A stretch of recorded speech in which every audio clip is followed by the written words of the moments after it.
morning was clear and crisp when my sister took me for school. I angrily got up from the dirty hut floor where I had been wrapped in a thin blanket.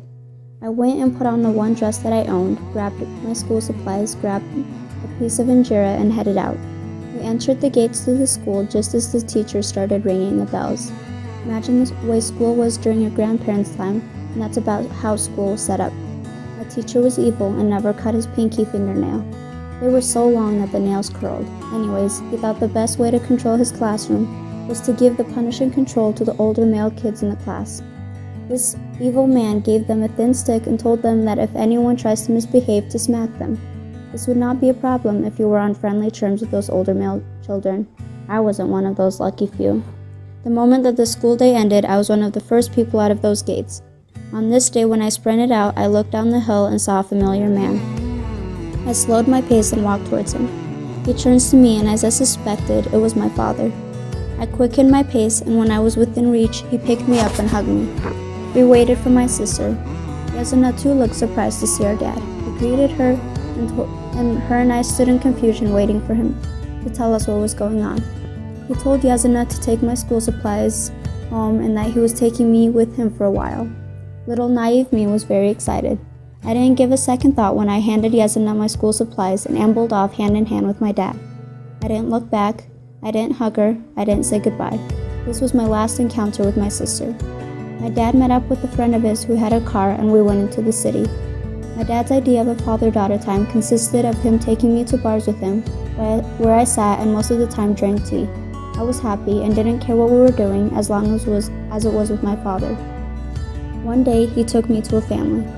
I didn't think much of it. He had many friends and I thought these were another one of his friends. This community was surrounded by cement walls. There were 2 iron gates, one in the back and one in the front. These were the only ways to enter and leave. My dad and I entered one of the iron gates. Inside, there were a row of about 5 houses. We were greeted by a couple with their young son. Inside, the house was tidy and larger than any house that I had been in. The lady made us seat. The little boy who looked to be a couple of years older and I went and played on the floor while the adults talked. When my dad got up, I also got off the floor and prepared to be told that we were leaving. Instead, he stooped down and hugged me and said, "Wait here, I'll be back with some candy for you." I gladly consented. I love candy. I watched as he walked away, and I returned to play with the boy. Every time that I heard the gates, I would jump up and rush to the door expecting to see my dad with my candy, but it wasn't him. Hours passed and still he didn't show up. I got tired of running to the door, so I placed a chair by the door and looked out at the gate and watched as people left and entered. It started to get dark, and I started to worry. How long could it possibly take to get some candy? My mind went through every kind of scenario as to why it was taking him so long. I tried to leave and look for him, but the couple brought me back in and told me that I was not to leave. I started to weep uncontrollably. By now it was pitch black outside, and yet I sat by the door and waited. I cried myself to sleep, and the next morning I woke up in a bed. I returned to my spot. I refused to eat, and every time that someone entered the gate and it wasn't him, a little part of me died. I stayed in that spot all day, and that night, like before, I cried myself to sleep, and again, I found myself in a bed. As the days passed, I finally began to come to terms with the fact that he wasn't coming back. My father had just abandoned me. With this realization came unwanted questions, the reoccurring one being why. I ate little, and as a result, I became very sick. I spent days passed out in a bed, waking up only to throw up. The lady tried to feed me, but I couldn't keep it down. After a while, the fever left, and I could hold down my food.